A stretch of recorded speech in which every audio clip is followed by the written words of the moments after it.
With the DMC collab coming to an end, there's still more to look forward to. And hopefully those who jumped into the game through this collab will stick around. You see, Kuro has some interesting pieces of content planned for PGR, and once we get synchronized with CN, the game may change for the better. Speaking of which, the integrated version is back. You may have noticed that the DMC collaboration was not an integrated version, but instead a standard patch, which is why that patch lasted for 5 weeks, and you were getting less Storm coins as well as black cards in your daily activities.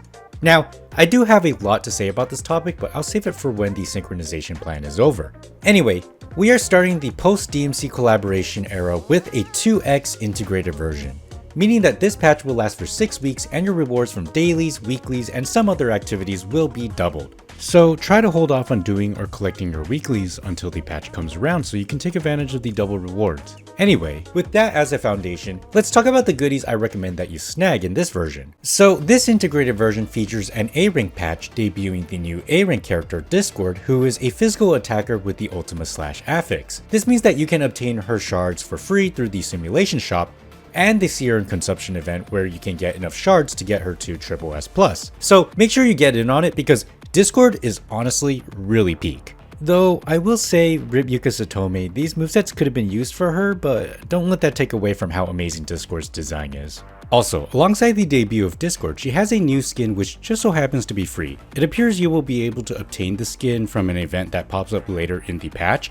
I'm not sure which one, so I'll give an update over how you can get it in a pinned comment. Now, the other free reward you should snag in this version is the S-Rank Selector. Yeah, you heard me right. It felt like it wasn't that long ago that we got an S-Rank Selector, and here we are again with yet another S-Rank Selector. Hell, I didn't even use up my last S-Rank Selector. I'm still trying to figure out who I want to pick up. Anyway, to get your hands on the new S-Rank Selector, simply go to the Epitaph Treasures event tab located on the top right of the lobby and spin that wheel 30 times.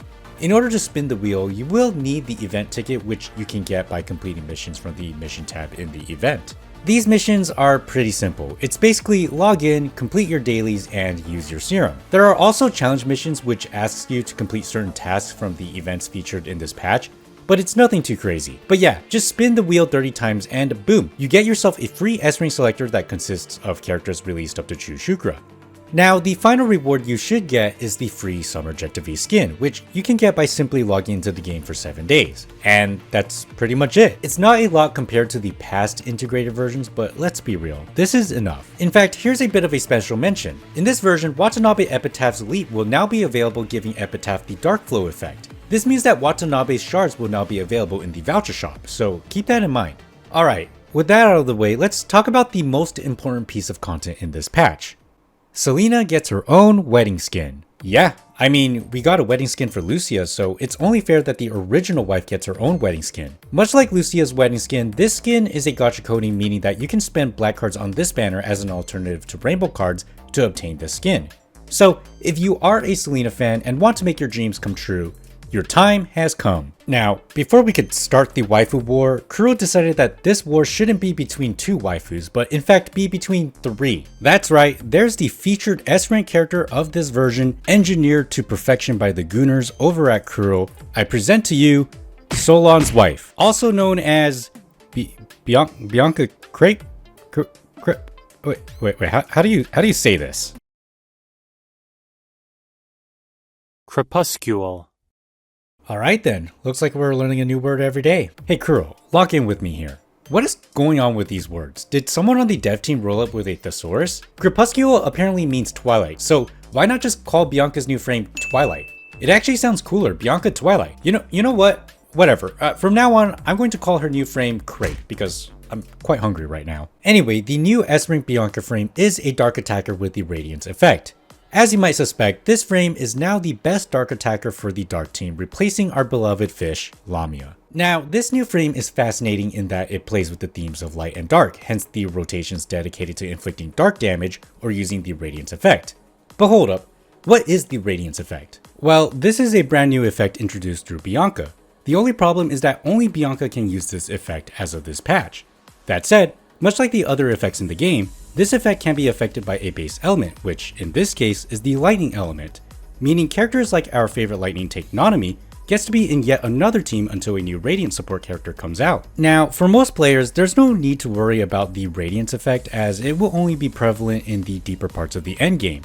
For general play, this is going to be an alternate rotation dealing a different type of damage.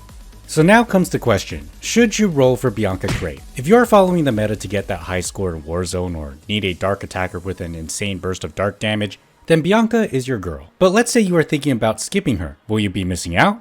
Not really. As much as the other dark attackers have been completely gapped by a berry crepe, the dark attacker alternatives like Lamia and Jetavie can hold their own and can still demolish all of the content in the game. And if you do skip out on berry crepe so you can save for a future unit like the next physical amp, Veronica, or maybe the new lift frame that could be coming in the future, it's not the worst deal.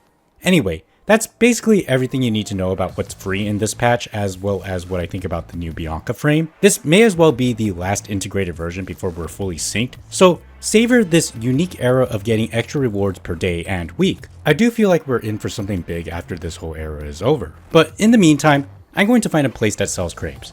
So if you do like this video, do leave a like and maybe subscribe, and I'll see you in the next one. Bye!